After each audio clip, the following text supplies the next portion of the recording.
Electricity एक जगह से दूसरी जगह पर इलेक्ट्रिकल वायर्स के जरिए ट्रांसमिट होता है, राइट। एंड आजकल तो जब भी हम इलेक्ट्रिसिटी वर्ड सुनते हैं तभी हमारे दिमाग पर इलेक्ट्रिकल वायर्स, केबल्स और ऐसे सिस्टम सामने आते हैं। बट क्या तुम लोगों ने कभी ये सोचा है कि एक ऐसी टेक्नोलॉजी हो जिससे इलेक्ट्रिसिटी एक जगह से दूसरी जगह पर ट्रांसमिट हो without using any electrical wires, without using any electrical cables. अभी तो ये चीज काफी फ्यूचरिस्टिक लग रही होगी, ऐसा लग रहा होगा कि मैं 2050 की बात कर रहा हूँ, बट एक्चुअली ये लेट 18th सेंचुरी की सोच है। निकोला टेस्ला जाने मानी वैज्ञानिक ने इस चीज को सोचा था। फिजिसिस्ट निकोला टेस्ला ने ये चीज काफी पहले ही सोच के रखी थी। एंड ना ही इन्होंने सिर्फ ये चीज सोची थी, इन्होंने एक ऐसी डिवाइस भी बनाई थी जो कि ये काम को परफेक्टली कर सकती थी।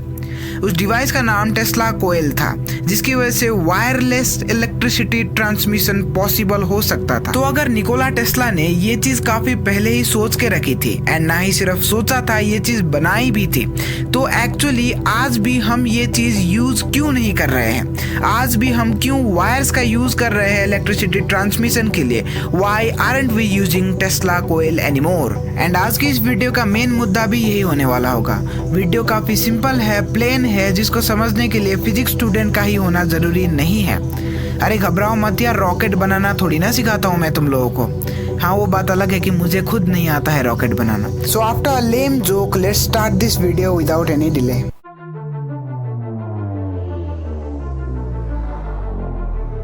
तो ये बात है लेट 18th सेंचुरी की, जब लोग अल्टरनेटिंग करंट के कॉन्सेप्ट को बहुत ही ज्यादा पॉपुलैरिटी दे रहे थे। लोग डीसी करंट को छोड़कर अब एसी करंट में शिफ्ट होना शुरू कर रहे थे। बट उस वक्त प्रॉब्लम ये थी कि अल्टरनेटिंग करंट बहुत ही लो फ्रीक्वेंसी पर रन करता था। मतलब ऐसा कोई डिवाइस ही नहीं था जो कि हाई फ्रीक्वेंसी अल्टरनेटिंग करंट को जनरेट कर सके। ऑल्सो उस वक्त हेनरिक हर्ट्ज नाम के साइंटिस्ट ने रेडियो वेव्स की डिस्कवरी की थी। रेडियो वेव एक ऐसा वेव होता है जो कि हाई फ्रीक्वेंसी का होता है। अब लोगों को पता लग गया था कि हाई फ्रीक्वेंसी के भी वेव्स पाए जाते हैं, हाई फ्रीक्वेंसी के वेव्स भी पॉसिबल होते हैं नेचर में। अब निकोला टेस्ला के दिमाग में एक आइडिया आया। वो चाहते थे कि एक ऐसा डिवाइस बनाएं जिससे अल्टरनेटिंग करंट बहुत ही हाई फ्रीक्वेंसी में जनरेट हो, एक ऐसा डिवाइस जो कि हाई फ्रीक्वेंसी अल्टरनेटिंग करंट को जनरेट कर सके।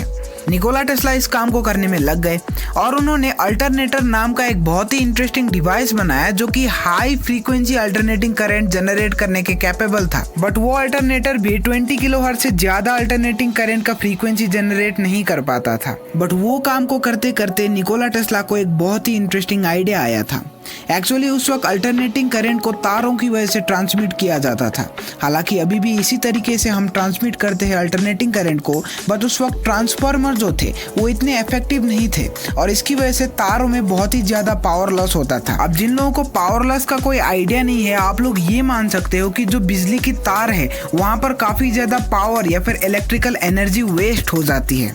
तो इसीलिए निकोला टेस्ला ने ये सोचा कि क्यों ना हम एक ऐसी टेक्नोलॉजी बनाएं जो कि बिना तारों के इलेक्ट्रिसिटी सप्लाई कर सके एक जगह से दूसरी जगह तक। अब निकोला टेस्ला इस प्रोजेक्ट को करने में लग गए एंड काफी ज्यादा टाइम, एनर्जी, खून पसीना बहाने के बाद वो इस प्रोजेक्ट को करने में सक्सेसफुल हो पाए। उन्होंने इस प्रोजेक्ट का मिनिएचर वर्जन बनाया था एंड उन्होंने इसका नाम टेस्ला कोयल दिया था।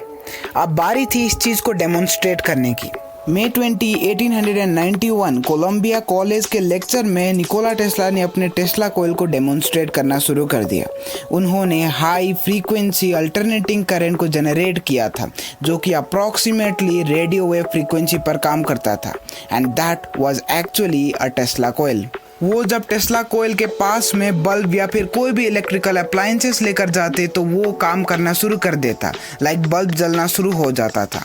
एंड उन्होंने ये भी डेमोन्स्ट्रेट किया था कि ये बिल्कुल सेफ है। उन्होंने अपने हाथों से ये काम करके दिखाया था एंड पब्लिक निकोला टेस्ला के उस इन्वेंशन को देखकर बहुत ही ज्यादा खुश हुई। उनको लगा कि ये बहुत ही रेवोल्यूशनरी आइडिया है। तो निकोला टेस्ला ने इस छोटे से प्रोजेक्ट को बड़े प्रोजेक्ट में कन्वर्ट करने का फैसला लिया। उन्होंने बड़े बड़े टावर्स जनरेट की, बड़े बड़े टावर्स बनाए, बड़े बड़े मशीन बनाए और बड़े लेवल में टेस्ला कोयल का इन्वेंशन कर दिया। ये टावर लगभग 30 मीटर्स तक वायरलेस ट्रांसमिशन पॉसिबल कर सकता था इलेक्ट्रिसिटी का। बट एक दिन हुआ यूं कि उनके टावर पर आग लग गई। कुछ शॉर्ट सर्किट हुआ और उनके टावर पर बहुत ही भयंकर आग लग गई। तो इसकी वजह से उनका बहुत ही ज्यादा नुकसान हुआ। एंड अब निकोला टेस्ला के पास पैसे की कमी होना शुरू हो गया था, क्योंकि जो भी उन्होंने किया था वो सब आग में राख राख हो गया था। एंड अब निकोला टेस्ला को फाइनेंसर की जरूरत थी। वो इस प्रोजेक्ट को और भी बड़े और भी रेवोल्यूशनरी लेवल पर स्केल करना चाहते थे। उनकी प्रीवियस सक्सेस और धांसू प्लान को देखकर काफी सारे फाइनेंसर ऐसे थे जो कि उनमें पैसा लगाना चाहते थे, उनके टेस्ला कोयल को इन्वेस्ट करना चाहते थे। बट निकोला टेस्ला का प्लान कुछ और था। निकोला टेस्ला का प्लान ये था कि वो पूरे शहर को फ्री में इलेक्ट्रिसिटी प्रोवाइड करा सके।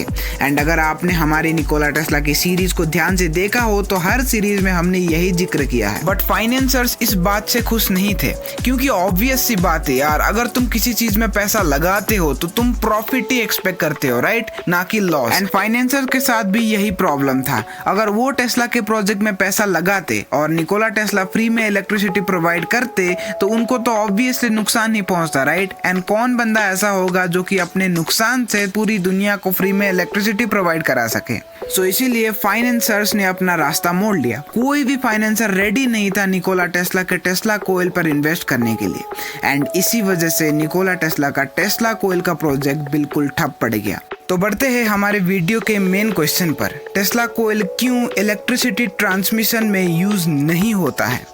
तो इसका जवाब काफी सिंपल है, इसका कॉस्ट एफिशिएंसी काफी ज्यादा कम है। अब कॉस्ट एफिशिएंसी से मेरा मतलब ये है कि इसके कॉस्ट के कंपैरिजन में इसकी एफिशिएंसी बहुत ही ज्यादा कम है। 1 किलोमीटर तक भी इलेक्ट्रिसिटी को ट्रांसमिट करने के लिए हमें बहुत ही ज्यादा पैसा खर्चा करना पड़ता, तो इसीलिए इसकी work is to cost efficiency बहुत ही ज्यादा कम है। ऑल्सो दूसरा रीजन यहाँ पर यह है कि लॉन्ग डिस्टेंस तक वायरलेस इलेक्ट्रिसिटी ट्रांसमिशन कर पाना वॉज ऑलमोस्ट इम्पॉसिबल। ऑल्सो तीसरा रीजन यहाँ पर ये आ जाता है कि कौन कितना इलेक्ट्रिसिटी यूज कर रहा है, कौन फ्री में इलेक्ट्रिसिटी यूज कर रहा है, इसका हिसाब हमारे पास नहीं आता।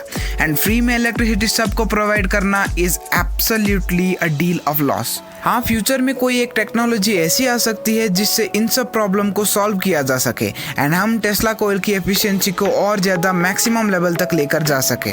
तो तब तक के लिए हमें वायर्ड इलेक्ट्रिसिटी सिस्टम का ही यूज करना पड़ेगा।